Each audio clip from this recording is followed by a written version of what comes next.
Well, good evening, everybody. So I am one of those individuals for whom it's the first time ever being up here in front of all of you. So thank you so much for being here tonight.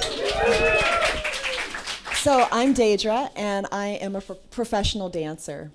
And when I say that, probably right now some things are running through your head. I get a couple stereotypical responses to professional dancer, right? One is which I got a lot in my teens and 20s, is the sort of like, look down a little further and say, oh yeah, a professional dancer?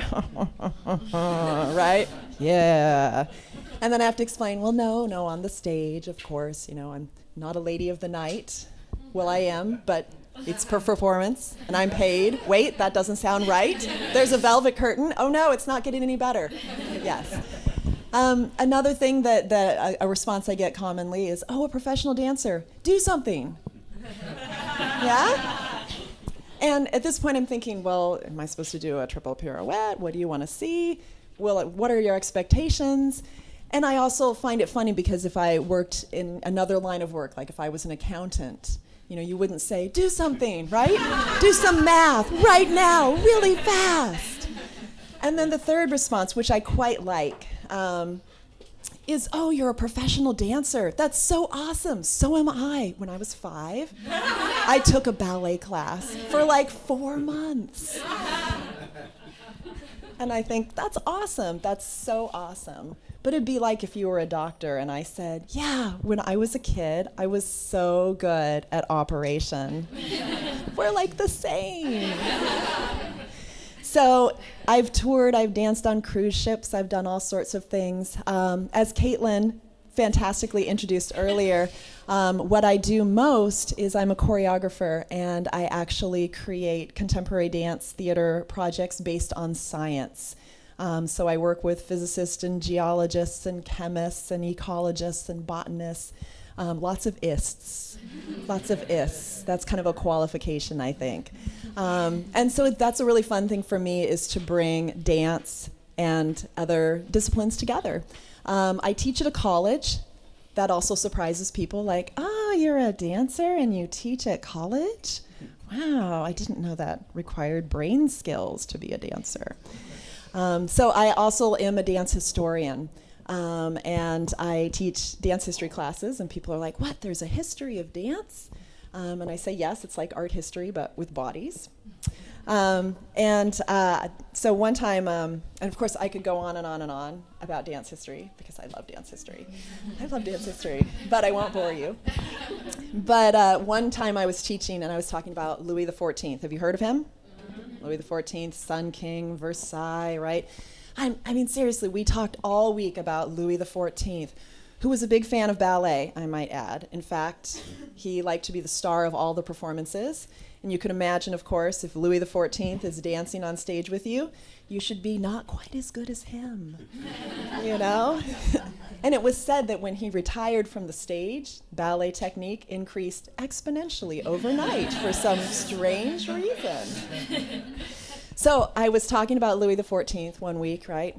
Hours of Louis XIV. And at the end, a student came up to me and said, yeah, so I totally did the reading, and it was all about Louis XIV, and we did not talk about him at all. You just talked about that Louis King guy. What about Louis? Is he going to be on the exam? Right? And I felt like, you've missed the point. Hours of scintillating discussion about dance history lost.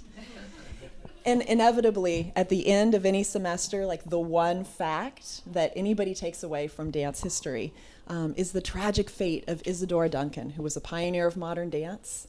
And in the 1920s, it was very fashionable to wear these 8-meter-long scarves. And this is true. She had this scarf on, and she got into a Bugatti convertible sports car. And she said, my friends, I go to glory. And unfortunately, her scarf got caught in the wheels of the Bugatti, and that was the end of Isadora. And so that is the one fact that all of my students, I've had people come up to me and say, oh my God, 10 years ago I was in your class, and Isadora, I still think of that when I wear a scarf. So when you leave tonight, if you retain nothing else, please practice scarf safety when you get into your vehicles. So of course, other than the hazards of fashion, right? There's a lot of other things that go into performing and things, and in fact, the sort of the toolkit of a dancer, right? You may have seen or known dancers, and they always have these great big bags they carry around. You may think like, what is in those bags? Like, what do they have with them?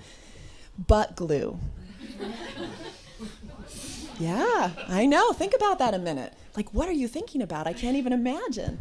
So it's true, butt glue is a real thing, and we do carry it around in our bags.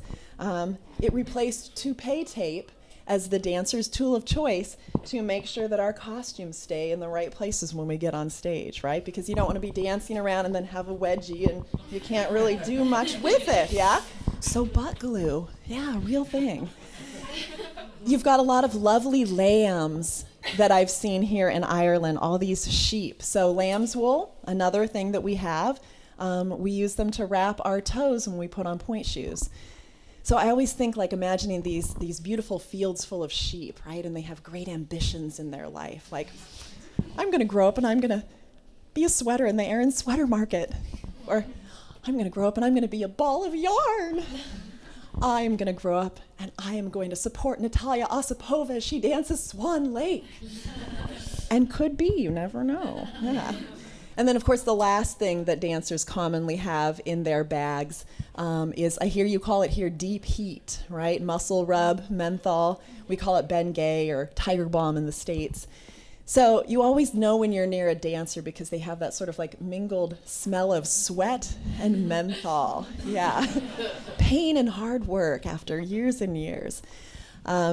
So, and of course, years and years, it did take years and years of classes and practice to be here. And this wasn't my original career ambition. When I was a very little girl, I really wanted to be, this was my truest ambition, I wanted to be a waitress, which I have been.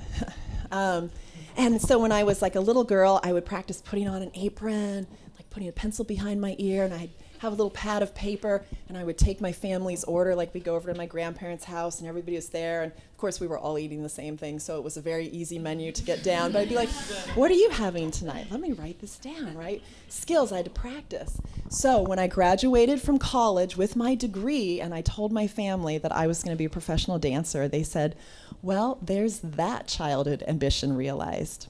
Thank you so much.